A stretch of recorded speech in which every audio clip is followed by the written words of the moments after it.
తాకట్టులో ఉన్న బంగారాన్ని విడిపించి ఆ రోజు ఆన్లైన్ రేటుకే మేము కొంటాం. Sharma gold company. Hi hello welcome to our channel. ఈరోజు మనతో పాటు ఉన్నారు ప్రముఖ జ్యోతిష్య వాస్తు పండితులు బ్రహ్మశ్రీ డాక్టర్ నాయకంటి మల్లికార్జున శర్మ గారు. గురువు గారు నమస్కారం. నమస్కారం అండి. కర్కాటక రాశి వారికి ఫిబ్రవరి నెలలో ఎలా ఉండబోతుందంటారు? తప్పకుండా. ఓం శ్రీ గురుభ్యో నమః. కర్కాటక రాశి వాళ్ళకు వచ్చేటప్పుడు గ్రహగమన గతులన్నీ కూడా మనం పరిశీలన చేసినట్లయితే సహజంగా కొన్ని గ్రహాలు అనేవి కొన్ని నెలల్లో బాగుండటం, సంచారం అనేది జరుగుతూ ఉంటుంది. ఆ సంచారంలో కొన్ని పెనుమార్పులు సంభవించే అవకాశం ఎక్కువగా ఉంటుంది. అలానే కర్కాటక రాశి వాళ్ళకు వచ్చేటప్పటికల్లా 6వ స్థానంలో శుక్రుడి యొక్క సంచారం వల్ల 7వ స్థానంలో కూడా మళ్ళీ 10వ తారీఖు తర్వాత శుక్రుడు కుజుడు యొక్క కలయిక మకర రాశిలోనూ జరగటం వల్ల ఎలాంటి ఫలితాలు ఉన్నాయో చూద్దాం. మొట్టమొదటిగా శుక్రగ్రహాన్ని మనం తీసుకునేటట్టయితే ఆయన 6వ స్థానంలో శుక్రుడు వల్ల ప్రయత్నాలు సఫలీకృతమయ్యే అవకాశాలు ఎక్కువగా ఉంటాయి. అంటే ప్రయత్నం చేయాలి, లౌకిక భావంతో చేయాలి. ప్రధానంగా మన స్థితిగతులు, మన పరిస్థితులని ఎంచుకొని మనం చేయటం అనేది చాలా జాగ్రత్తగా జీవితాన్ని నడిపించుకొని విజయాన్ని సాధించే చేరువలో ఉండటం చాలా మంచిది. అందువల్ల 6వ స్థానంలో శుక్రగ్రహం వల్ల వివాహ ప్రయత్నాలు సఫలీకృతం కావటం, ధనపరంగా కొంత మెరుగైన ఫలితాలు జరిగే అవకాశాలు ఎక్కువ ఉంటాయి.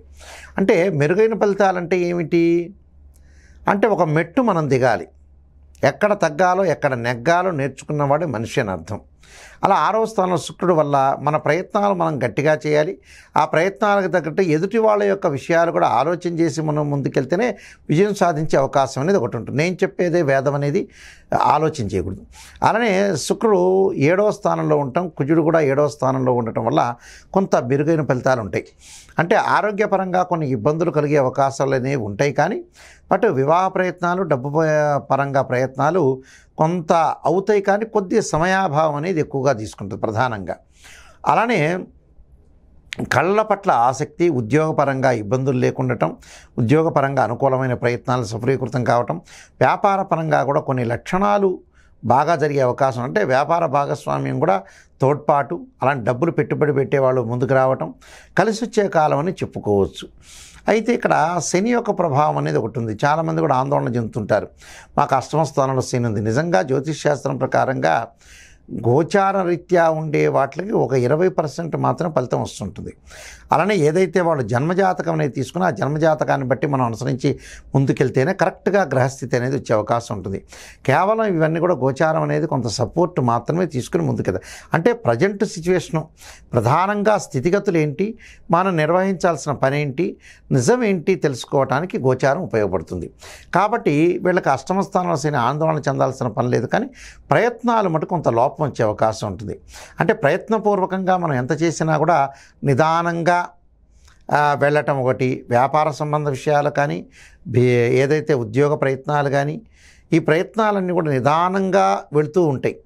ఆ నిదానంగా వెళుతున్నప్పుడు కొద్దిగా మనం తోడ్పడి ఏదైతే చేయాలనుకుంటున్నామో దానికి ప్రత్యేకంగా పరిహారాలు చేసుకుని, అలానే ప్రయత్నాలు విఫలం కాకుండా ప్రజల యొక్క సహకారాన్ని తీసుకొని అన్నీ కూడా ఆచితూచి అడుగు వేసి ముందుకు వెళ్ళాలి.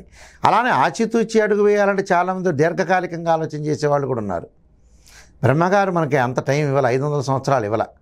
అందువల్ల వివాహ ప్రయత్నాలు కానీ, ఉద్యోగ ప్రయత్నాలు కానీ తొందరగా చేసుకోవటం మంచిది. ఆ తొందరలో కూడా ఆచితూచి అడుగు వేసుకొని ముందుకు వెళ్ళాలి. ఇప్పుడు ఏదైతే ఉంటుందో కాలం అనేది పరిగెత్తూ ఉంటుంది. కాలం పరిగెత్తూ ఉండగా కాలంతో పాటు మనం కూడా పరిగెత్తుతూ ఉండాలి. కాలం అనేది ఏంటంటే ముగిసిపోకూడదు జీవితం అనేది. ఆ ముగిసిపోవటం ఏంటి, వివాహ ప్రయత్నాలు సరైన సమయంలో వివాహం చేసుకోవాలి, సరైన సమయంలో డబ్బు సంపాదించాలి, సరిగా మాట్లాడాలి, ఆరోగ్యాన్ని బాగా చూసుకోవాలి. ఇవన్నీ కూడా ప్రయత్నాలన్నీ కూడా కరెక్ట్గా ఉండాలి. ప్రధానంగా మనం స్థితిగతుల్ని నెమరేసుకోవాలి. ఎక్కడ తప్పు జరిగిందో రెక్టిఫికేషన్ అనేది చాలా ఇంపార్టెంట్. అంటే శ్రేయ లోపం పెరుగుట పెద్ద విద్య, లోపం పెరిగిన వాడే పూర్ణుడవుతాడు అన్నట్టు. ఎక్కడైతే జ్ఞాని అంటే ఏమిటి, పొద్దుగులు దేవుడు పూజ చేయటం కాదు జ్ఞాని అంటే. ఎక్కడ తప్పు జరిగిందో దాన్ని తెలుసుకున్నవాడే జ్ఞాని. అయ్యా మేము గంటలు పూజ చేస్తున్నాం, ఓం నమః శివాయ తపస్సు చేస్తున్నాం, 2-3 గంటలు నేను ఇంటి దగ్గర చేస్తున్నాను, ఒకడిని బయటికి రాగానే కారులో తిడుతున్నానంటే జ్ఞాని కాదాడు. జ్ఞాని కాదు, దేవుడే. దేవుణ్ణి పూజ చేయడానికి కారణం ఏంది, కాన్సన్ట్రేషన్ బాగా పెరిగి మనకి ధర్మం అనేది నేర్చుకోవడానికి భగవంతుడిని ఒక ఆరాధన చేస్తాం, మనకి ఇష్టదైవాన్ని. అసలు ఉన్న దీనిలో కాన్సెప్టే అది.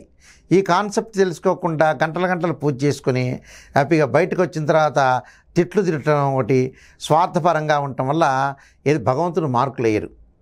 జ్ఞానం అంటే ఏమిటి? ఏ సమయంలో పనిచేసి ఆ సమయంలో చేస్తేనే జ్ఞానవంతుడు అని అర్థం. సరే, ఏదైనా సరే కొన్ని పరిస్థితులు అనేవి వెనక్కి వస్తుంటాయి అనుకో, కానీ పరిస్థితులు బాగున్నా కూడా జ్ఞానాన్ని సంపాదించి ఏ సమయంలో ఆ సమయంలో చేయాలి, ఆచితూచి అడుగు వేయాలి. ప్రతి ప్రయత్నాన్ని కూడా మనం విజయం సాధించి ముందుకు వెళ్ళాలి. అప్పుడే వాళ్ళే స్థితప్రజ్ఞుడు అంటారు. అలానే కర్కాటక రాశి వాళ్ళ దగ్గర నేర్చుకోవాల్సింది ఏంటంటే, డిలే చేస్తుంటారు చాలా పనులు, ఆలస్యం చేస్తుంటారు. ఆలస్యం చేయకూడదు. కొన్ని విషయాలకు మాత్రం ఆలస్యం చేయగలిగిన, ప్రతి పనిలో కూడా ఆలస్యం చేస్తే జీవితం వ్యర్థమైపోతుంది.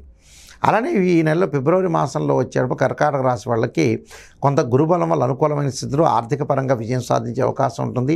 వివాహ ప్రయత్నాలు సఫలీకృతం కావటం.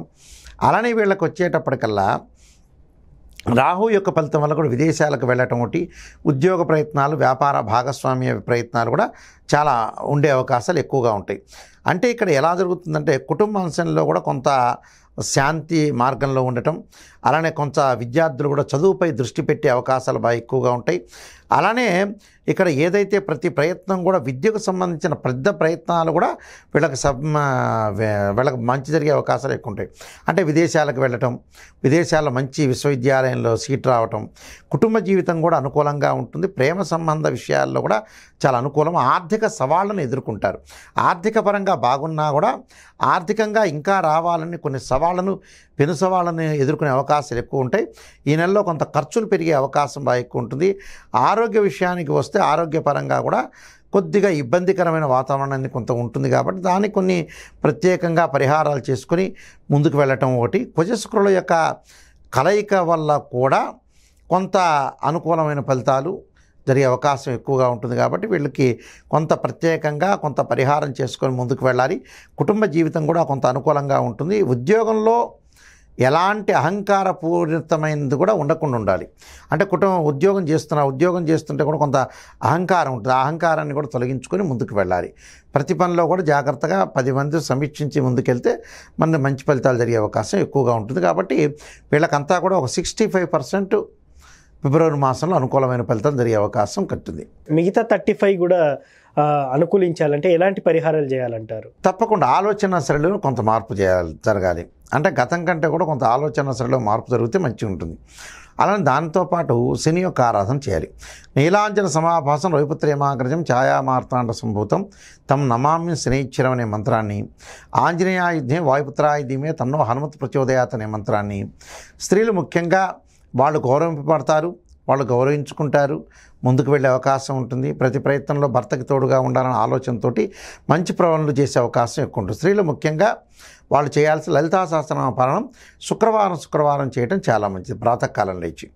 అలానే విద్యార్థులు వచ్చేటప్పుడు సరస్వతి ప్రార్థన గురువారం రోజున చేయటం, ఒకళ్ళు చేయలేని స్థితిలో తల్లిదండ్రులు వాళ్ళ పేరు అనుకొని చేయటం వల్ల కూడా మనకి మంచి సుఫలితాలు జరిగే అవకాశం ఖచ్చితంగా ఉంటుంది. ఫిబ్రవరి నెలలో కర్కాటక రాశి వారికి ఎలాంటి ఫలితాలు ఉండబోతాయని చాలా చక్కగా చెప్పారు గురువుగారు. Thank you. నమస్కారం అండి.